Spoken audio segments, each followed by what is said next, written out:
All right, I'd like to go ahead and open up the Tuesday, June 7th, 2022 Warrenton Board of Alderman meeting. We'll have a public hearing at the first part of the meeting for the proposed rate increase for sewer service within and outside the corporate limit of the city of Warrenton, Missouri, a political subdivision. Is anybody wanting to present on that? Got it. Dana, if you'd like to come forward. Good evening. So the first portion of this public hearing is related to sewer rates. So you should have a document in your file that shows the proposed rate changes. For sewer, I would like to make part of the public record the municipal code by reference and the public hearing notice published in the Warren County Record on May 19th of 2022. The proposed rate increase for sewer is 4%. The average in-town residential customer will see an increase of $1.06 a month, and the average in-town commercial customer will see an increase of $3.20 a month. The rate increase will be effective August 1st, 2022, upon approval of the ordinance by the board.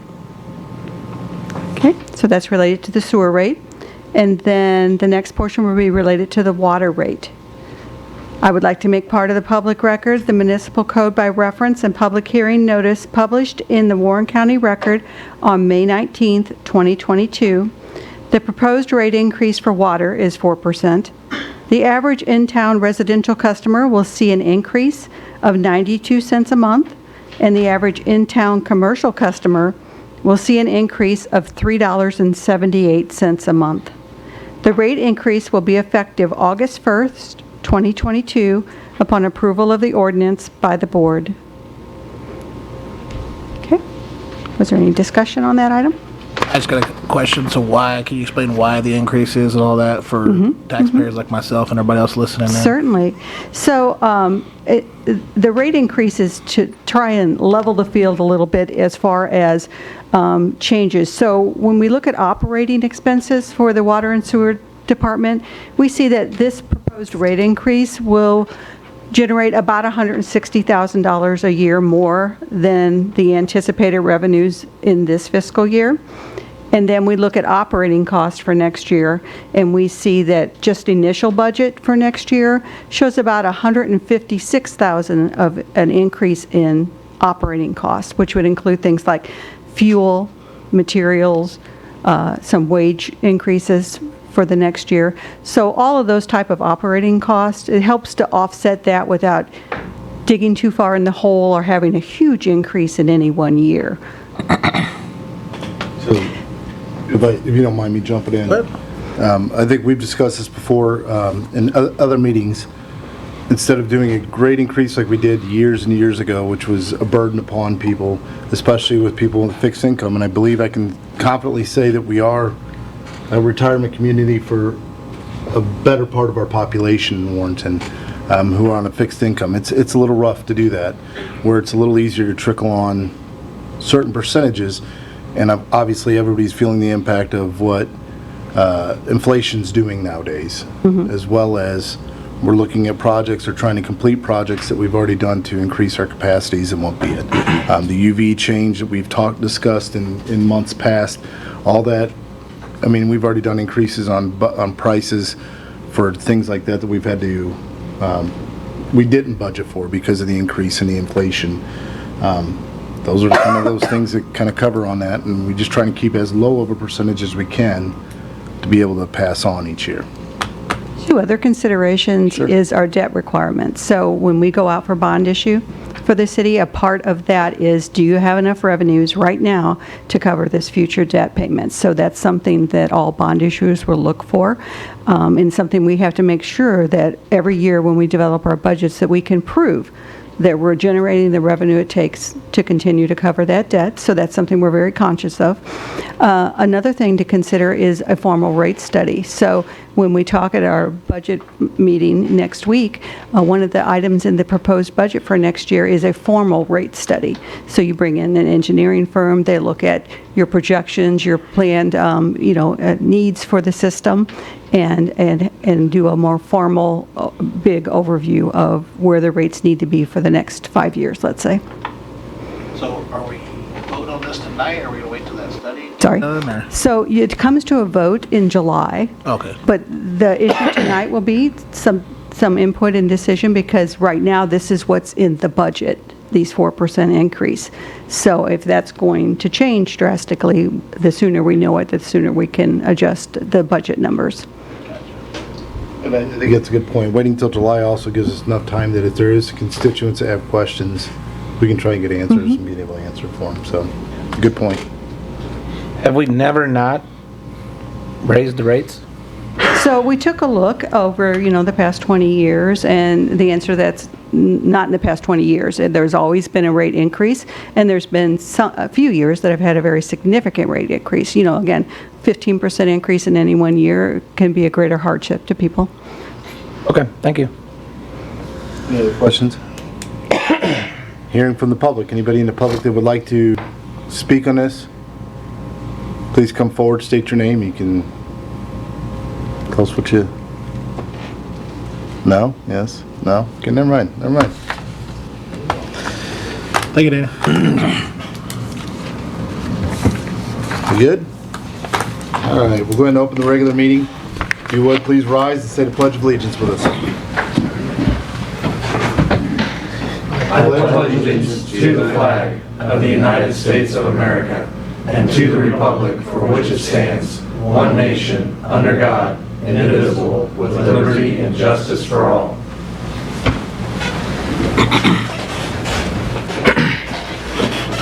I believe we got a recognition. I might need about 10 more minutes. You've got it. We can do that. I have one officer in traffic. Nope. No, it's bad.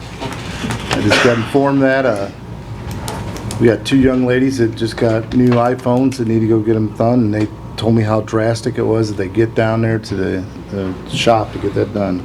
I don't think it's that drastic, but I guess they could have a police escort. It'd be much appreciated. We'll just interject that whenever we can. So just let me know when they get here, and we'll stop what we're doing at that time and recognize it, okay? Let's move on to the consent agenda. We have the regular meeting minutes from May 17th, 2022, and liquor license renewals for 2022, 2023 in the amount of $10,575. I'll entertain a motion to approve the consent agenda items as submitted. So moved. Second. Motion made by Alderman Cullum, seconded by Alderman Jaspering. Roll call vote. Alderman Miller? Yes. Alderman Schultz? Yes. Alderman Crump? Yes. Alderman Quarter? Yes. Alderman Cullum? Yes. Alderman Jaspering? Yes. Motion passes 6-0. Next will be public comments. Anybody who'd like to speak to us and talk to us, please come to the podium, state your name. We'll give you 5 minutes to speak.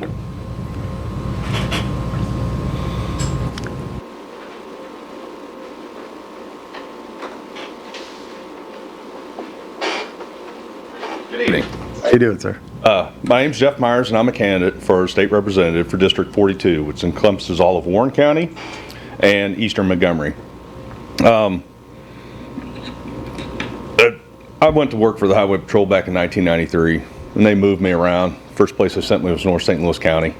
I still remember when I got my assignment, I chuckled, and the Troop C captain goes, "Is there something funny, son?" I said, "Well, I figured that's the last place in the world you ever send me was North St. Louis." But through those years, we moved around a little bit, and we spent time in the suburbs, and we spent time up in Lincoln County where my kids went to school. But once I caught an assignment where I could live wherever I wanted to, we moved back here because here's always been home. This is the town I grew up in. It's the town I met my wife in.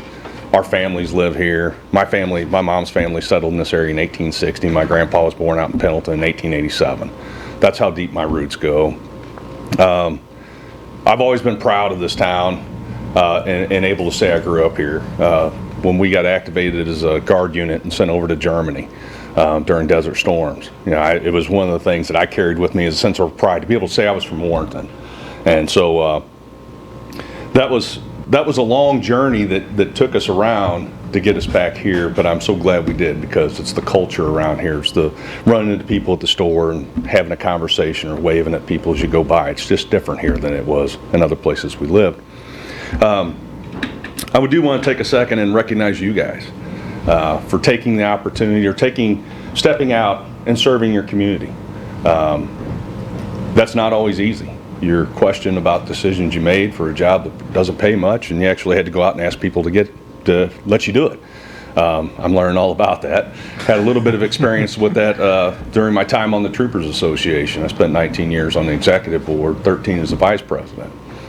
And you did a lot of work behind the scenes to make things better for your membership, to make lives of the troopers of this state better. But it was a thankless job, because if you did one thing, you just didn't get the other two accomplished, well then there was always that blowback, and I'm sure you guys have that.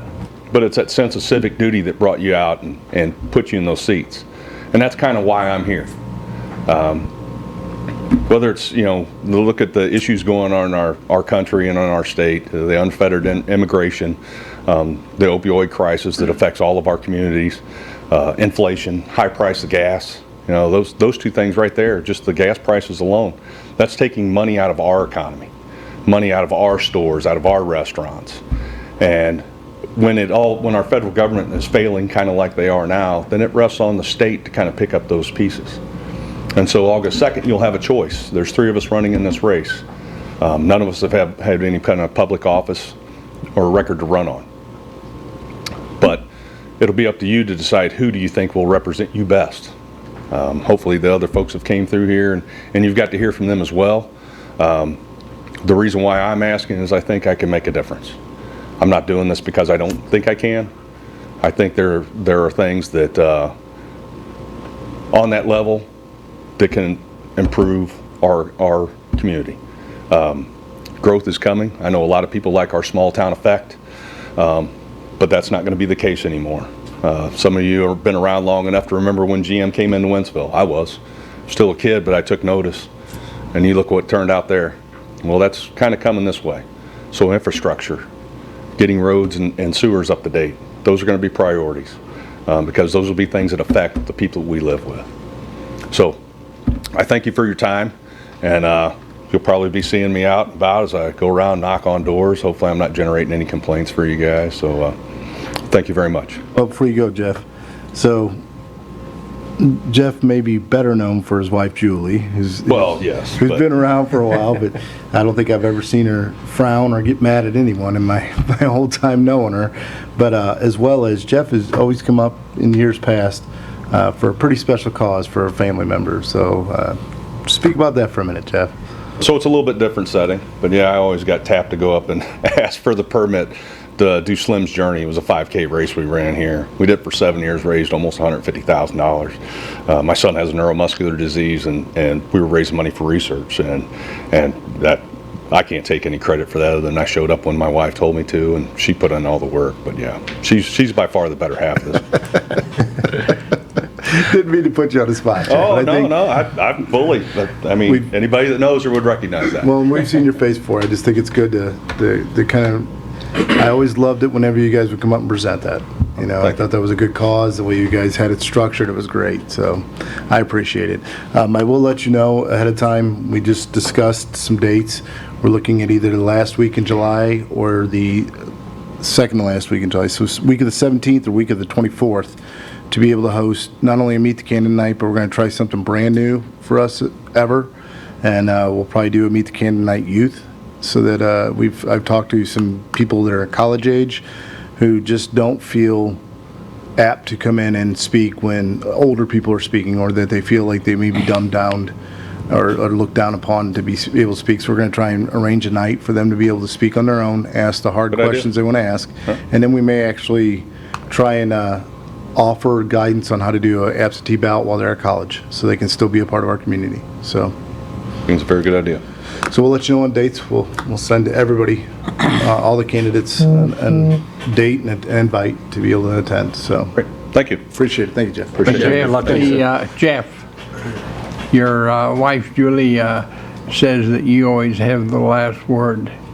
And the word is yes, dear. Yeah, that's true. Yeah, you pegged her belt. Thank you.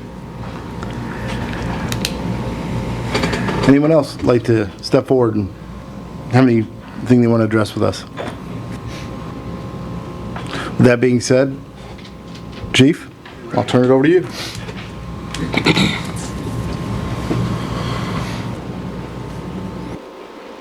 Good evening. The police department would like to recognize two of our officers. Both of these officers have earned the Police Commendation Award. To get this award, the officers need to receive 5 unsolicited, unrelated letters of commendation from citizens.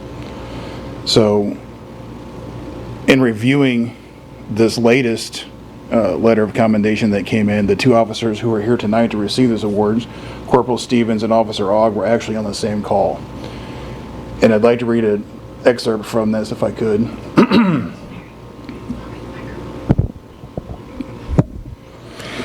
I am personally grateful of Corporal Stevens and Officer Ogg for their humility and empathy. They are both outstanding examples of law enforcement professionals. They also speak to the morals, values, and traditions of the Warrenton Police Department as a whole and the culture of policing in your agency. We are fortunate to have them serving the Warrenton community. Please express my most sincere thanks to both of your officers for what they did to help my family and to any other officers that may have also responded and helped. So, the receipt of this last letter of commendation started the review process, and actually, Officer Ogg, in his short time here, has already received 8 citizen compliments, and Corporal Stevens has a total of 9. So, they're a little bit overdue for these. So, if I could get those 2 to come up here.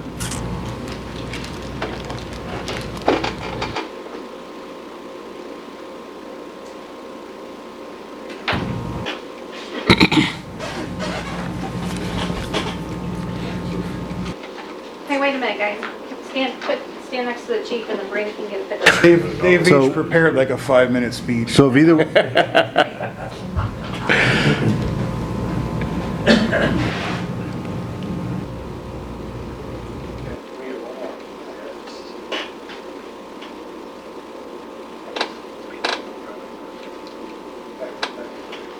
Thank you.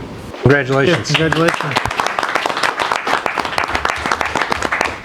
before we do that, I mean, hey guys, before you leave, if you have any loved ones, why don't you get some pictures with them too? It's kind of nice to do that when you're doing a combination. If they don't want to, they don't have to, but it is always nice when you're in uniform and getting the accommodation.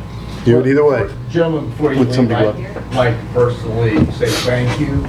It's officers like you that makes this community what it is today.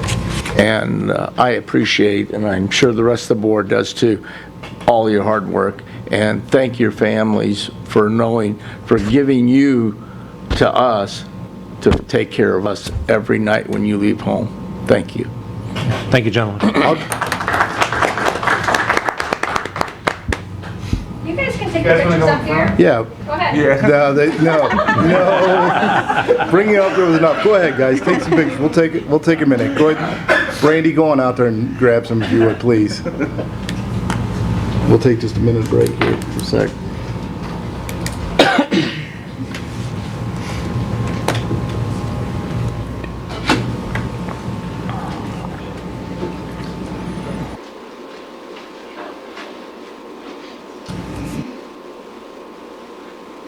See you, Jeff. Hey, Jeff, thank you.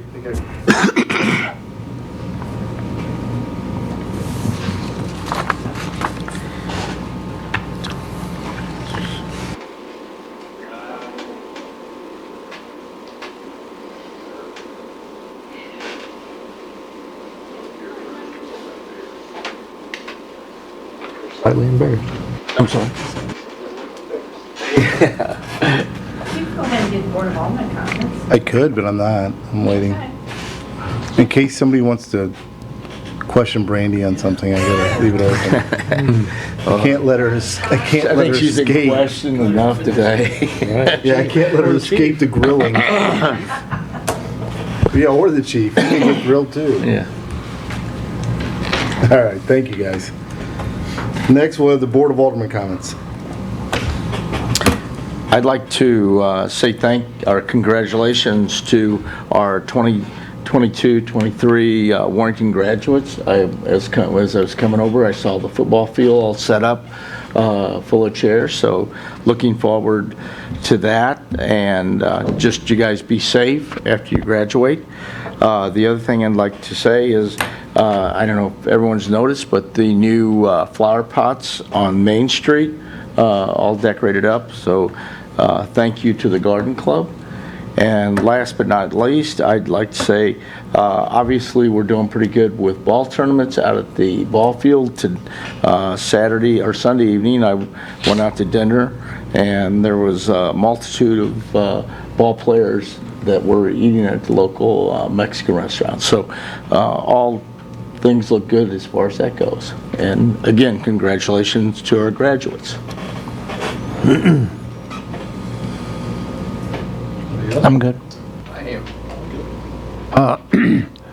After Memorial Day, I had 2 different people call me and ask me why the state of Warrenton doesn't put flags at the entrance to our city cemetery. I said, I'm not sure, but I certainly will find out. They said, well, the other 2 cities, Truesdale and Rice City, both do. And I said, okay. So I got in my car and went to Rice City and come through Truesdale, and sure enough, really looked nice, really nice. So I would like to offer the suggestion that we do that for 3 times a year, which would be Memorial Day, 4th of July, and Veterans Day. And the big American flag, as you go into the cemetery, would add a lot to the cemetery. You know, that's I'm a little emotional when I say this because my wife is buried there, but that's a sacred place for families. And I think it's our responsibility to keep it up, which I think we do. One thing that I'd like to mention, make sure it gets done, the poles that hold the gates that they open are really getting flaked off the paint. So we need to scrape them down, and it shouldn't take very long to do it. But if our city administrator would follow through with that, I'd like to see it done. Anybody got any comments on the flag issue, or should we do it, or? I think we should do it. Someone good? I'm not against it. We'll talk about it budget too. Okay, thank you. Yeah. Anyone else? All right, I'll start off my comments by reiterating again, and we could use the help for word of mouth. We'll be giving a specific date, probably out on the website, for Meet the Candidate. But the Meet the Candidate Youth is a huge thing. I don't think, maybe we do, maybe we don't. Some people do, some people don't. Explain a lot of the way our youth can still vote for our local elections with absentee ballots when they're at college or prepping to go to college, what be it. We need to kind of educate them a little more. I mean, our youth is getting involved, but there's more voices wanting to be heard, and I think that's excellent for our youth to stay involved. When I say youth, I mean all the way up to 25, 28 years old. I mean, they just don't get engaged the way I'd love to see them get engaged. They got a voice and again, an opinion just the same as the rest of us. So I'm hoping that maybe this will kickstart something we can do yearly or whenever we need to, for them to meet the candidates and understand exactly where they're coming from and voice their opinions and their questions. So unless somebody is opposed to it, I hope we proceed with that. Silence is good. So I'd like to also appoint Jeff Williams to the IDA board for a 6-year term. Is there anybody have any questions about that? Can you just explain what that is real quick for everybody? For the IDA? Yeah. I'm actually going to let Brandy kind of explain IDA. I know. We'll tackle this together. Because there are, I get where Alderman Cullum's coming from. It is kind of a quiet group that they're only called upon for special situations, so. And that's kind of where we're at right now, is there's a company over there that is selling. Well, let's explain what the IDA is. So the IDA board was formed many years ago when they developed that IDA property, which is the industrial piece over in Truesdale, but we have a piece of property over there. So that's when it was originally developed. And then the IDA board, the last time they met is probably 2016. So that's how often they meet. And at that time, they used to meet because they had some money in the bank, and then that slowly dwindled to the point that even the city took over the piece of property over there. Right. Now there's a company that's built on there. They're being sold, and something to do with the right-of-way. I don't know all the ins and outs of it because Melody's been dealing with that, but it's something to do with the right-of-way, and we have to sign a document. And the only way we can sign the document is if the IDA board meets. Well, the only way the IDA board can meet is if we put another person on there because we don't have a quorum. So with that, if that is given away, or we deal with that situation on the right-of-way, how long in existence does the IDA have to be? First IDA board, it's the one off of Spady, like when you go past South Spady, it's where like Warrenton Oil is and all of that. So I want to say back in 1980s, 84, 86 possibly is when that industrial development park was built. And that's when the IDA was established. So they started that one, and once that one became full, they bought the other property, which is right next to Pinckney. And that property has been sitting vacant for quite some time.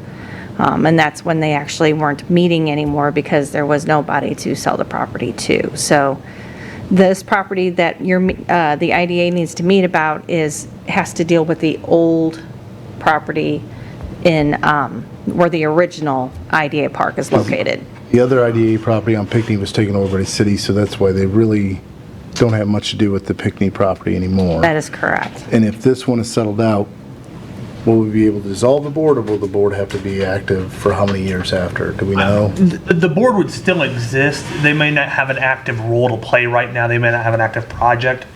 But I think once you appoint them, that board would still exist. There's nothing that's going to take them out of existence that I'm aware of. I didn't know if we had set some term limits on anything per our ordinances, or what be it. No, I think this is just a situation where it's naturally over time gotten to the point where we just don't have enough sitting members, so.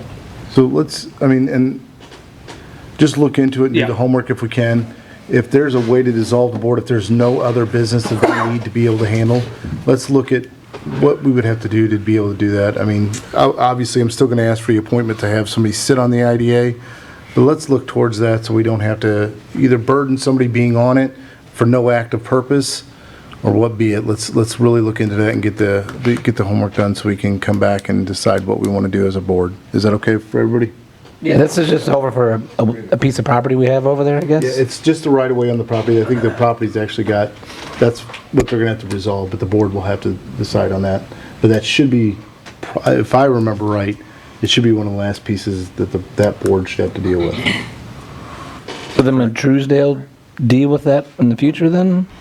Well, the right of way Since would actually, Warrenton- if it goes the way I'm understanding in the meeting, the right of way and dealing with that, if something happens or they decide to turn it over or what be it, is that correct? That property is in the city limits of Warrenton.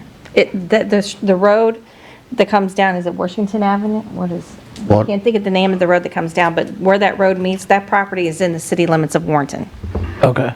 So everything else is in Truesdale. Well, I was except for just this wondering one why piece we at were the end. even, if it's all Truesdale, why we were even involved with it. It's just but- located in So Truesdale. when the development was through Warrenton instead of Truesdale that far back, it was, even though it was named, or in Truesdale, Right. it was Warrenton Industrial Yeah. Park. There's a lift station, and that's what this I guess has to deal with, is there's a road that goes to the lift station that's down there next to Water Street, and that's why the city will always have some type of connection with this easement because of the lift station that's down there. Okay. It's one of those rarities, we don't talk about IDA. Right. And if we do long-term appointments, but the activity that they do is just, there's not a lot. Right. Understand. We could probably ask one of the audience members, he probably knows a lot more about that. Right, Mr. Flake? He's looking down. He ain't listening. You're, oh, Lord. So I will entertain a motion to appoint Jeff Williams to the IDA board for a term of 6 years. So moved. Second. Who'd you get first? Alderman Crump.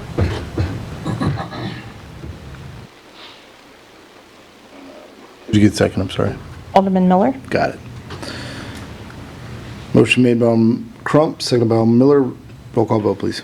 Alderman Schultz. Yes. Alderman Crump. Yes. Alderman Quarter. Yes. Alderman Cullum. Yes. Alderman Jaspering. Yes. Alderman Miller. Yes. Motion passes 6-0. Next will be the request for road closures on July 3rd for the Warren County Fair Parade. Mr. Paul Owenby. Would you like to come forward and speak? I didn't think you would. Pretty self-explanatory. Anybody who lives in town. There any questions for that? Same route. No, same route as every year, right? Yeah. I believe so. I Did we, didn't see any different.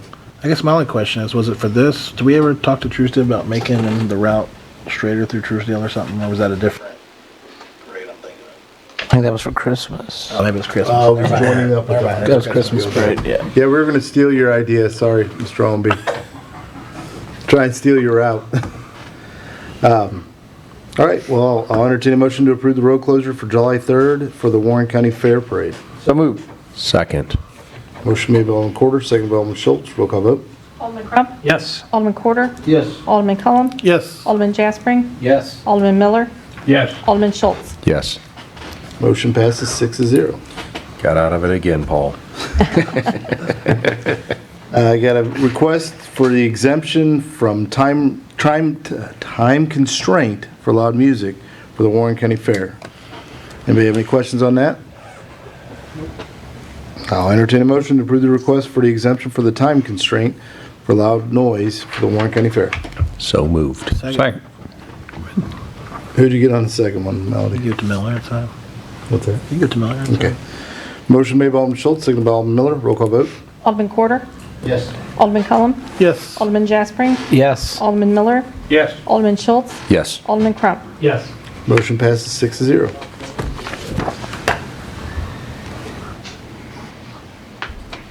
Sir, you'll have to hold it down while we're having this meeting. It's the first and last time I'll ever get to say that to Mr. Fred Flake. Next item of business be the approve the original package liquor license for Schnucks located at 499 East Veterans Memorial. Any questions on that one? Is that a yearly thing? It, Or is that a one-time? it's a yearly. It's yearly, right? Okay, yeah. They're just adding wine tasting to it. Oh, wine tasting. Alderman Jaspering, you may be interested in that.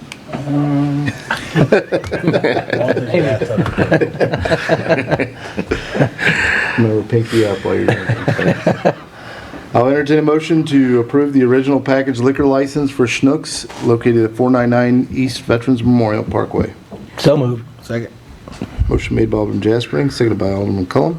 Roll call vote. Alderman Cullum. Yes. Alderman Jaspering. Yes. Alderman Miller. Yes. Alderman Schultz. Yes. Alderman Crump. Yes. Alderman Quarter. Yes. Motion passes 6-0. Next, we'll hear from City Administrator Brandy Walters. Good evening.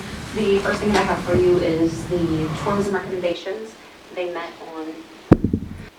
on May 24th, and they would like to recommend a total of $27,195.92. $1,939.52 of that is for utilities and maintenance at the Tribute of Veterans Memorial, which is still includes part of the budget that they had initially. And then the other part is the $25,256.40, and that pays for a portion of the event planning throughout the year from city staff.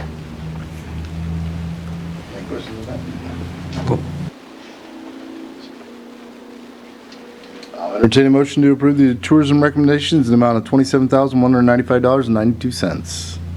So moved. Second. Motion made by Alderman Quarter, seconded by Alderman Crump, is that correct? Roll call vote? Alderman Jasper? Yes. Alderman Miller? Yes. Alderman Schultz?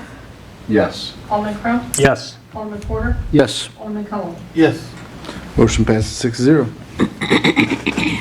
So we also have, I wanted to let you know, we have our budget work session is scheduled for June 15th, next Wednesday at 5 p.m. I know that Alderman Porter and Alderman Crump will not be here, so the rest of you, please be here. What time? 5 o'clock next Wednesday. Okay. Can you do that? It's gonna be wine tasting. Yeah. I wanted to let you know that. I also wanted to let you know I attended last Tuesday a Greater Warren County Economic Development Council meeting. And just to give you kind of an update, the stuff that you are able to know is they have a total number of projects, approximately 42 in their pipeline right now, which is really good, which would configure over 7,800 jobs if they all came through. Obviously, they don't all come through, but that's a big pipeline for them that they're working on. So, other than that, that's all I have. Mayor, I have a question for Brandy. Have we approved the liquor license for the fair board yet? It was in the annual. Okay. Yes. Well, one of the fellows asked me that the other day, and I said I would make sure. It was in the renewal, yes. Okay, thank you. They're just all lumped together. Any other questions? Good. Anything else? All right. We'll hear from our finance officer, Dana Palaska. You have a list of claims before you for your approval. Claims totaling $1,288,489.45. Were there any questions related to that list of claims? All right, I'll entertain a motion to approve the accounts payable in the amount of $1,288,489.45.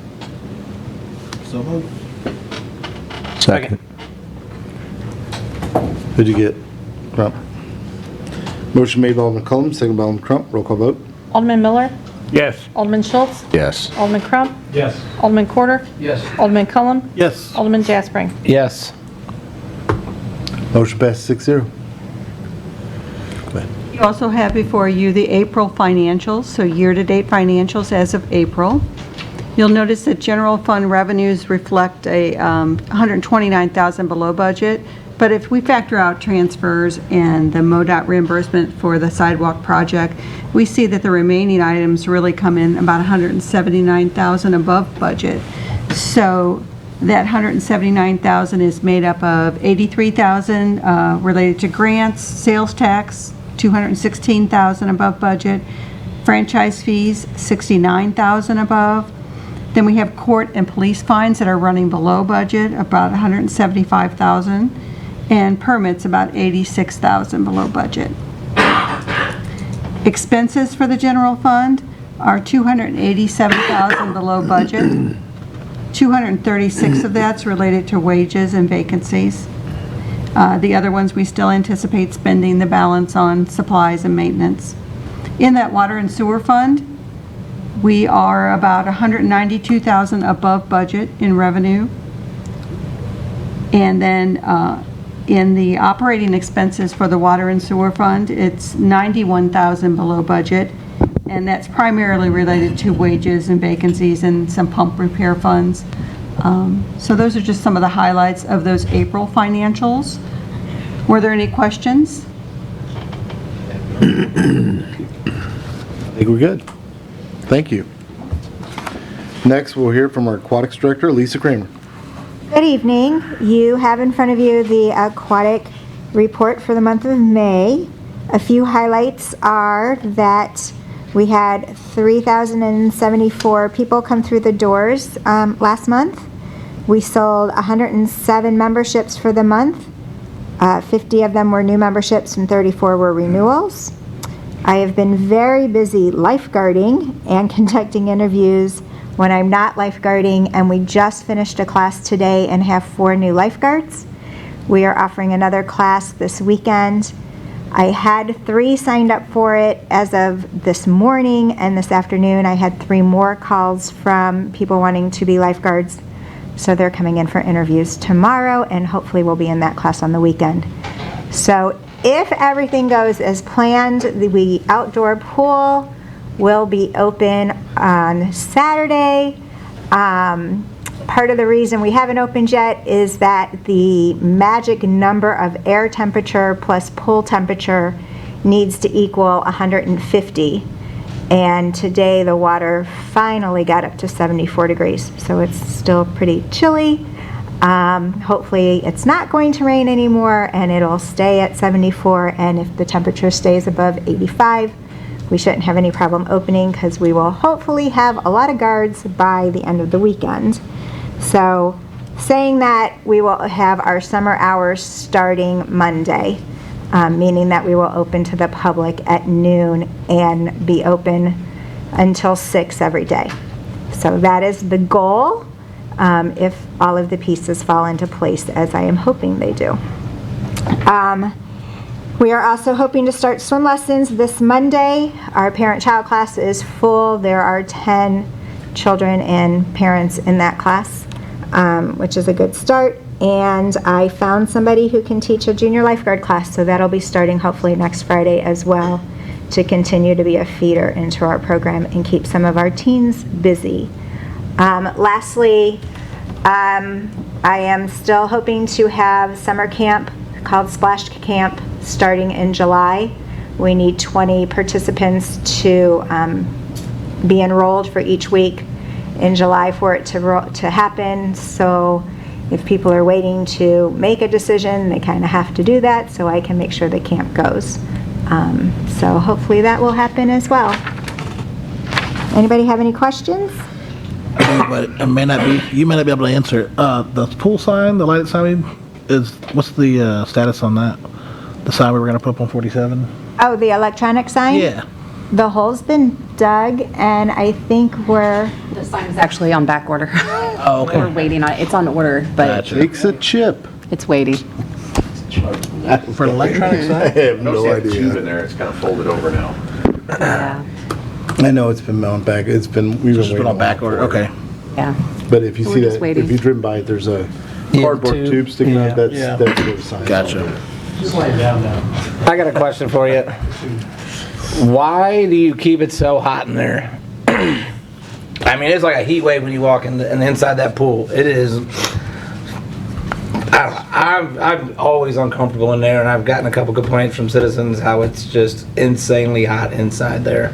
Are you hot once you get into the water? No, I'm talking about outside the water. You have to be in the water if you're gonna want to be inside that building, because if not, you are just. It's like a sauna in there. Well, so we kind of have to have a happy balance, and the people that are in the water are kind of a little more important than the people on the pool deck, so that it's comfortable for the people in the water. So the CDC and health departments recommend that the air temperature is 2 degrees higher than the pool temperature. During the winter, we keep the pool around 87 degrees, which means your air temperature is 89. And during the summer, we keep the pool at 86 degrees, which means the air temperature is then at 88. So, Do you sit outside anything that's 89 degrees? well, Like in your house or anywhere? I mean, that is just crazy hot. but in order to keep our seniors comfortable in the water and for them not to be chilled, that's what the recommendation is. I will be happy to lower the pool temperature if you want all of our citizens to call you and complain that the water's too cold. I'm not glad. Because that's happened. Like it's So- insanely hot in there. So I will say, Some days it's hotter inside the building than it is. Right, and again, we don't change the air temperature, and it's all in a controlled system. and some of it has to do with humidity and how much it is inside there. We had to go through this when we were building it on the control system, and we went back and forth on the control system. I never thought I would ever learn that much about the inside workings of an indoor pool that is that size, but we did. And so even with the system that we bought, it's still hard to regulate some of that sometimes. I've been in the water parks and it's never been indoor water parks. It's never that hot to where it's uncomfortable. I don't know, it's pretty uncomfortable. And I'm not the only one saying it, so I just wanted to bring it up.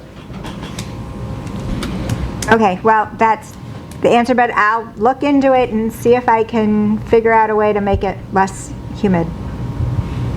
Thank you. Any other questions? All right. Thank you. Next, we'll hear from Public Works Director Guy Jeevers. Good evening, Mayor and Board. Oh, I'm sorry, I forgot about Brad Boozy Cruz because he wasn't here. I didn't see his smiling face. Unfortunately, Brad's not going to be here tonight, so you have his report in front of you. Well, thank you.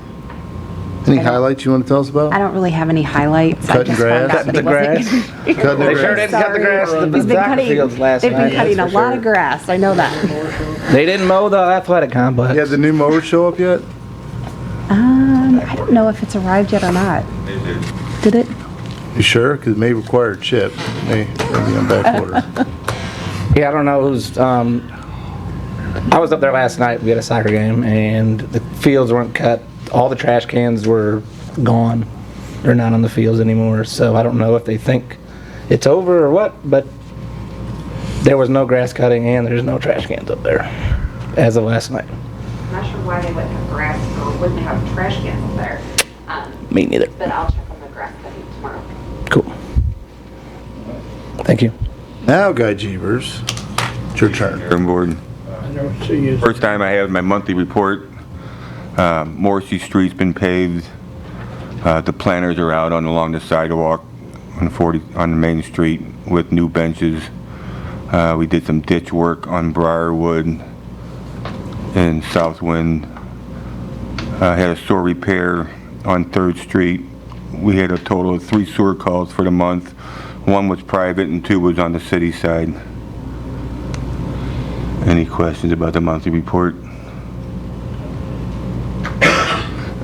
The industrial park tower, they're getting ready to put the final coat of paint on it. That should be done by the end of the month. Water main replacement, they're moving real well on Hawthorne. The UV should be starting up this week. They were back ordered on a part, so that should be in and starting maybe tomorrow. On the sewer main from Fairlane to the wastewater treatment plant, they're just about completed. They're tying in down at the lift station. Then they got to do some dirt work and get that cleaned up, and then abandon the old sewer line. So they're moving real well on that. And they also started up paving on Fairlane, so they got half of it done today. I think they got most half of it done. So, any questions and anything? I believe so. Next item I have is a change order number 1 for BFA Engineering for the amount of $13,600. This is for the water line improvement of West Boonslick to Highway U, Old Highway 40 to Highway U. It's a change of scope of work. We're replacing it. Instead of an 8-inch line, we're putting a 12-inch line in. Railroad kind of threw a little crimp in it. We got to make some changes because the railroad says we got to make some changes. So they added some more footage. And then part of it is we're getting the documents ready for some grant money to see if we can get it paid for, or part of it paid for. So is that something new that the railroad's requiring or something they come out with? It's a roll of the dice. I mean, we come up with a plan of where we think we can go through it, and then they look at it and then they respond back saying, no, you need to move it down 50 feet.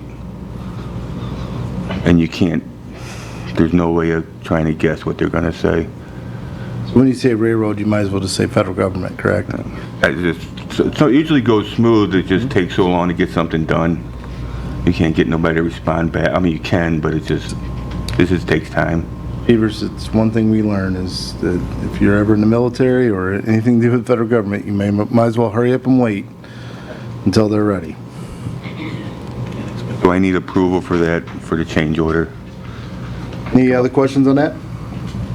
I'll entertain a motion to approve the BFA change order number 1 for the waterline improvement project West Boonslick Road in the amount of $13,600. So moved. Second. Who'd you get? Schultz is first. Jaspering is second, is that you? Okay. Motion made by Alderman Schultz, second by Alderman Jaspering. Roll call vote. Alderman Schultz? Yes. Alderman Crump? Yes. Alderman Quarter? Yes. Alderman Cullum? Yes. Alderman Jaspering? Yes. Alderman Miller? Yes. Motion passes 6-0. I'll entertain a motion to close the regular Board of Alderman meeting. So moved. Second. Motion made by Alderman Cullum, second by Alderman Crump. All those in favor say aye. Aye. All those opposed say nay. The ayes win. We are so adjourned. Thank you, folks.